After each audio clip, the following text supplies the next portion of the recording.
नमस्कार। आज हम लेसन प्लान बनाना सीखेंगे कक्षा 10वीं के टॉपिक आवर्त सारणी के ऊपर। लेसन प्लान बनाने के लिए कुछ चरण होते हैं, तो आइए हम उन चरण को देखते हैं।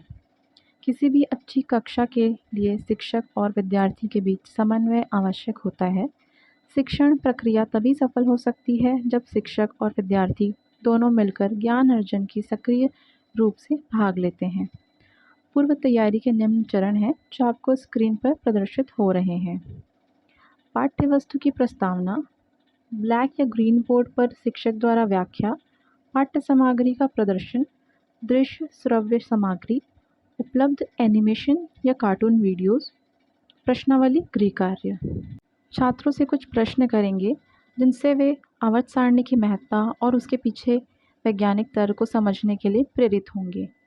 क्या आप बता सकते हैं इस कमरे में कुछ चीज़ें चुनें और बताएं कि वे किन तत्वों से बनी हैं। दूसरा, क्या आप कल्पना कर सकते हैं कि अगर आपको सभी तत्वों को एक साथ व्यवस्थित करना हो तो आप उन्हें किस तरह से रखेंगे। तीसरा, आपने कभी सुना है कि हर चीज़ परमाणु यानी एटम से बनी होती है। इसके पश्चात आप आवर्त सारणी का चित्र दिखाकर अथवा ब्लैक बोर्ड पर तत्वों का नाम लिखकर या पूर्व निर्मित चार्ट से समझाएं। इसके बाद हम इसे वीडियो की मदद से समझते हैं। LMS में ID पासवर्ड डालकर लॉगिन करें। लॉगिन करने के बाद डैशबोर्ड ओपन हो जाता है। फिर सामग्री प्रबंधक पर जाने के बाद आवर्त सारणी टॉपिक पर क्लिक करते ही वीडियो प्ले होना शुरू हो जाता है। आइए बच्चों, एक खेल खेलें। उस छात्र को पुरस्कार मिलेगा जो मेरे द्वारा छिपाए गए चॉकलेट के डिब्बे को खोज लेगा। सर, लेकिन हम इसे कैसे खोजेंगे? क्या आप हमें कोई सुराग देंगे? नहीं सागर, कोई सुराग नहीं मिलेगा। तुम्हें अपने आप खोजना है। तुम क्या सोचते हो? ये आसान है। सर, मुझे नहीं लगता है। पूरी कक्षा इसे खोजेगी और इससे अव्यवस्था फैल जाएगी। सागर, तुम सही हो। इसी प्रकार जब हम तत्वों को खोजते हैं तो एक अव्यवस्था हो जाती है। आओ, मैं तुम्हें इसके बारे में विस्तार से बताऊं। बच्चों, इस पाठ में हम यह सीखेंगे कि किस आधार पर तत्वों का वर्गीकरण किया जाता है। उद्देश्य: इस पाठ के अंत में आप निम्न करने में सक्षम हो जाएंगे। तत्वों के वर्गीकरण के प्रारंभिक प्रयास का वर्णन करना, मेंडेलीव की आवर्त सारणी का वर्णन करना, आधुनिक आवर्त सारणी का वर्णन करना, तत्वों के वर्गीकरण के प्रारंभिक प्रयास। आरंभिक काल में वैज्ञानिक तत्वों को पूर्णतः धातु या अधातु होने के आधार पर वर्गीकृत करते थे। इस वर्गीकरण की अपनी सीमाएं थीं। सभी तत्व केवल 2 वर्गों में विभाजित थे।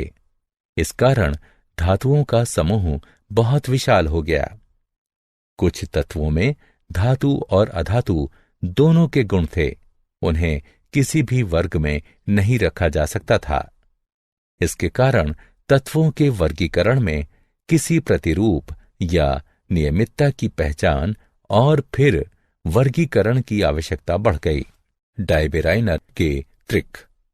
सन 1817 में जर्मन रसायनज्ञ वुल्फगॉन्ग डायबेराइनर ने समान गुणधर्मों वाले तत्वों को समूहों में व्यवस्थित करने का प्रयास किया।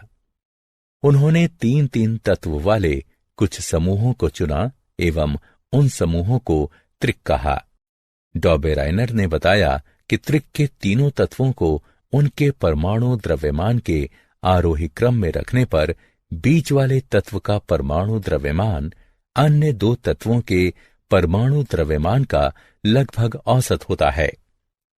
उदाहरण के लिए कैल्शियम Ca 40, स्ट्रोंटियम Sr 88 एवं बेरियम Ba 137 के त्रिक में पहले और तीसरे तत्व के द्रव्यमानों के मध्य दूसरे तत्व के द्रव्यमान के बराबर है, यानी 40 जमा 137/2 बराबर 88 म्यू। क्या आप जानते हैं जर्मन लेखक गोइथे डॉबेराइनर के दोस्त थे। वो डॉबेराइनर का व्याख्यान नियमित सुनते थे और उनकी केमिकल एफिनिटीज के सिद्धांत का प्रयोग उन्होंने अपनी 1809 के प्रसिद्ध लघु उपन्यास इलेक्टिव एफिनिटीज में किया था। न्यूलैंड्स का अष्टक सिद्धांत। डॉबेराइनर के शोध ने दूसरे वैज्ञानिकों को भी तत्वों के वर्गीकरण के लिए प्रेरित किया।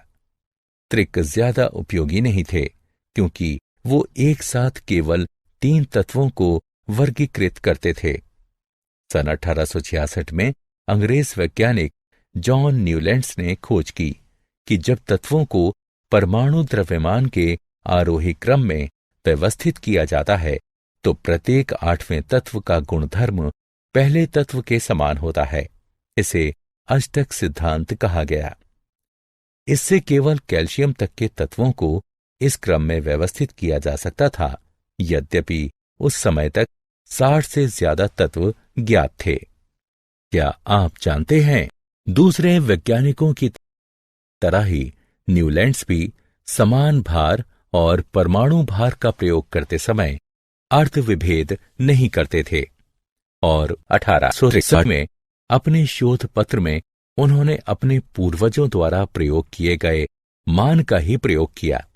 इस पद को अब सापेक्षिक परमाणु द्रव्यमान कहते हैं। मेंडेलीव की आवर्त सारणी।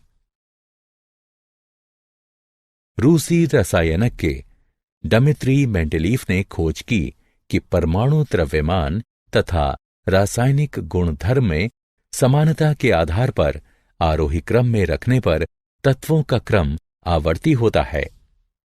1869 में उन्होंने अपने प्रेक्षण को मेंडेलीव का आवर्त सिद्धांत में व्यक्त किया।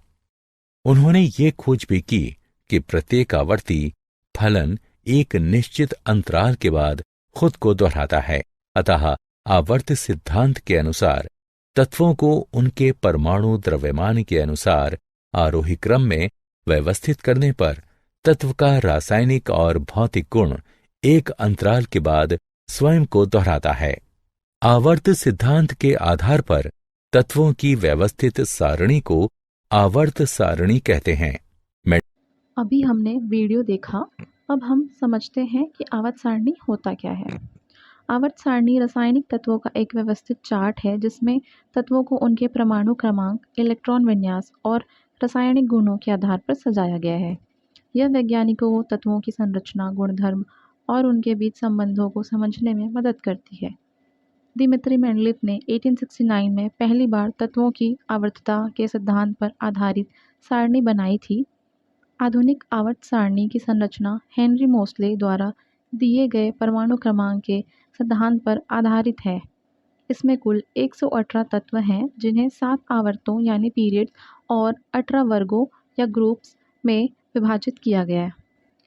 आवर्त सारणी क्या है? आवर्त सारणी रसायन विज्ञान में एक तालिका है जिसमें सभी ज्ञात रासायनिक तत्वों को उनके परमाणु क्रमांक, इलेक्ट्रॉन विन्यास और आवर्त गुणों के आधार पर व्यवस्थित किया गया है। इसमें तत्वों का आयोजन किस आधार पर होता है? आवर्त सारणी में तत्वों का क्रम उनके परमाणु क्रमांक के आधार पर किया गया है। परमाणु क्रमांक का मतलब है किसी तत्व के परमाणु में मौजूद प्रोटॉनों की संख्या। आधुनिक आवर्त सारणी में तत्वों को बढ़ते हुए परमाणु क्रमांक के अनुसार बाएं से दाएं और ऊपर से नीचे तक व्यवस्थित किया गया है। आवर्त सारणी का उपयोग क्या है? आवर्त सारणी का उपयोग रसायन विज्ञान में अत्यंत महत्वपूर्ण है।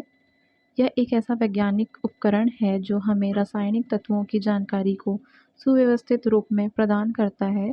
इसके उपयोग में वैज्ञानिक छात्रों और शिक्षकों को तत्वों को समझना और उनका अध्ययन करना आसान हो जाता है।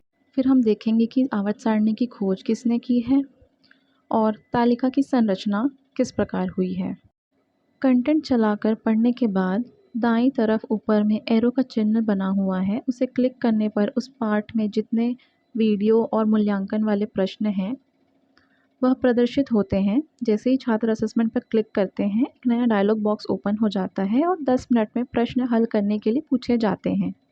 सारे प्रश्नों के उत्तर पर टिक लगाने पर अंतिम प्रश्न में सबमिट के लिए बटन आता है। वैसे ही सबमिट बटन पर क्लिक करते ही असेसमेंट के उत्तर सेव हो जाते हैं। असेसमेंट सबमिट होने के तुरंत बाद परिणाम प्रदर्शित हो जाते हैं, जहां से छात्र देख सकते हैं उनके द्वारा कितने नंबर अर्जित किए गए हैं। कुछ गृह कार्य दिए गए हैं। आवर्त सारणी क्या है? आधुनिक आवर्त नियम क्या कहता है? धातु, अधातु और उपधातु में क्या अंतर होता है? तत्वों के गुण उनके आवर्त सारणी में स्थान के अनुसार क्यों बदलते हैं? इसी तरह आगे मिलते रहेंगे रोचक वीडियोस के साथ। तब तक कीप लर्निंग।